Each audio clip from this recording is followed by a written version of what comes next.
qui s'appelle Ingrid, et elle explique qu'elle ne reconnaît plus son quartier et que c'est la charia qui est appliquée dans un quartier de Londres. Et... Bonjour, bonjour. Alors là encore, c'est factuel. Vous avez Pascal Praud qui donne la parole à une femme qui habite donc en Angleterre. Alors je vous ai dit, à Londres, on parle du Londonistan. Et elle explique qu'elle ne reconnaît plus son pays. Elle explique que ça a changé en l'espace de 40 ans, que non seulement elle n'arrive plus à trouver, bien sûr, un restaurant qui ne soit pas halal ou un commerce qui ne soit pas halal en bas de ses ailes, mais les mœurs ont changé, énormément de choses ont changé. Écoutez ce reportage que vous avez enregistré, puis vous me direz s'il faut le nuancer ou pas. Ingrid, 78 ans, a toujours vécu dans ce quartier populaire de l'Est londonien. Aujourd'hui, elle ne le reconnaît plus. Tout a changé ici. On avait toutes les commodités à proximité, mais maintenant, ce ne sont que des établissements halal. Quand je suis arrivée ici, j'avais 5 ans et je dirais qu'à l'époque, il n'y avait que des Britanniques. Aujourd'hui, les 3/4 sont des nouveaux arrivants et c'est la charia. Une transformation ici qui va donc bien au-delà des tenues ou des commerces communautaires, car au centre de ce quartier, il y a cet établissement, le Conseil islamique de la charia, où les micros ne sont pas les bienvenus. Non, c'est pas possible. Le responsable n'est pas là, le cheikh n'est pas là.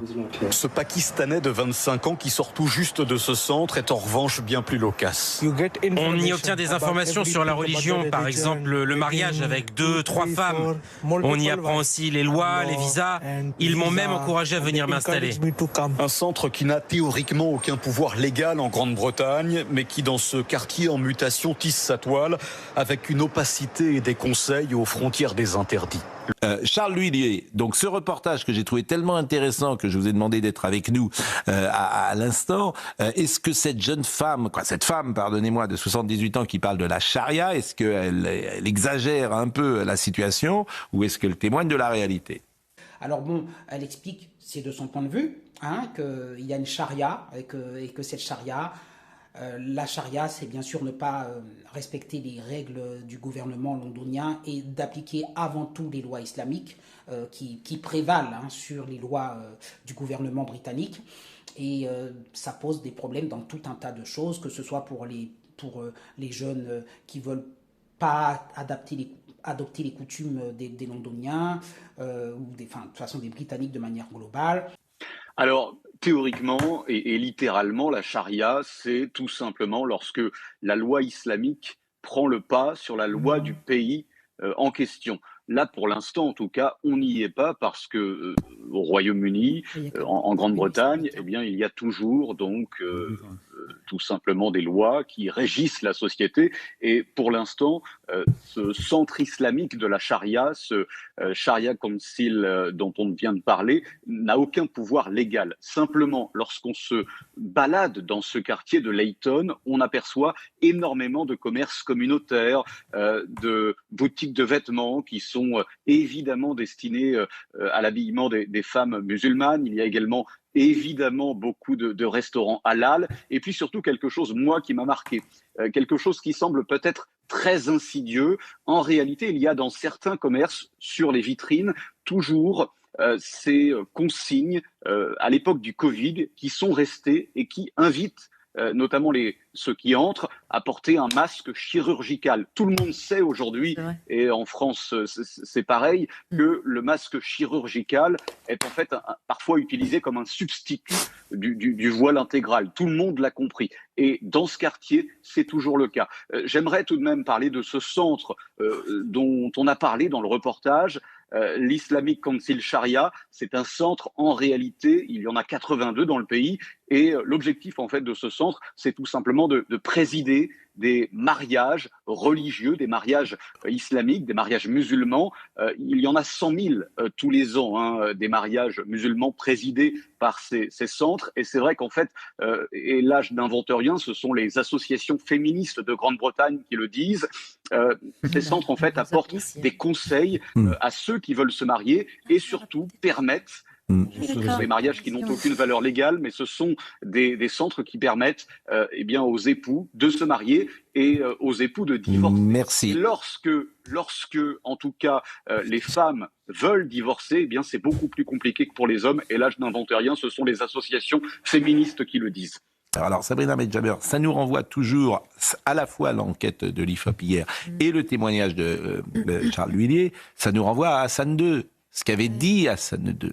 Et j'espère que son diagnostic n'était pas le bon, pour tout vous dire. Mais on va le réécouter, ce diagnostic et cet échange très célèbre avec Anne Sinclair. Est-ce que vous aimeriez qu'il soit intégré en France? Le principe même de l'intégration, est-ce que vous êtes pour, est-ce que vous êtes contre? Je n'appellerais même pas cela l'intégration. Je n'aimerais pas du tout qu'il soit l'objet d'une tentative, car ils ne seront jamais intégrés. Vous croyez qu'eux ne le veulent pas, ou que c'est les Français qui le refusent?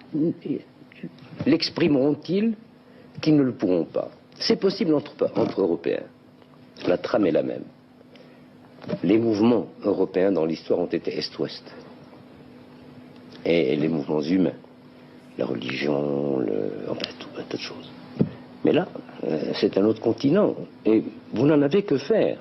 Ce sera de mauvais Français. Ce seront de mauvais Français.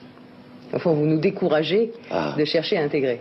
Je vous décourage, en ce qui concerne les miens, les Marocains, d'essayer des détournements de nationalité, car ils ne seront jamais 100% français. Ça, je peux vous l'assurer.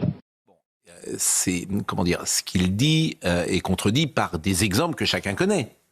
Sabrina Medjaber, il y a plein de musulmans qui sont parfaitement intégrés, assimilés à la société française. Oui, absolument. Et à quel prix d'ailleurs, parce que s'extirper du carcan communautaire et islamique, ça coûte très cher, Pascal. Mais ce qu'il dit est très juste, mais on ne peut pas lui en vouloir. Chaque personne porte des idées, porte des allégeances, porte des loyautés, porte des représentations. Et ils arrivent en France avec leur bagage culturel. Donc, au nom de quoi, aujourd'hui, on devrait leur dire on vous a dit de venir comme vous êtes, et puis finalement, on comprend qu'il y a un lien de séparatisme entre la société d'accueil et vos convictions, et on voudrait vous séparer de la société d'accueil. Non, c'est plus possible. Je veux dire, si ils arrivent avec leur code culturel, et s'il y a autant de permissivité, c'est parce que l'Occident l'a voulu, pardon. L'assise démographique, elle est très solide en termes de dynamique collective concernant les flux migratoires, les filières liées à l'immigration, elles sont sanctuarisées par le droit du sol, par le regroupement familial.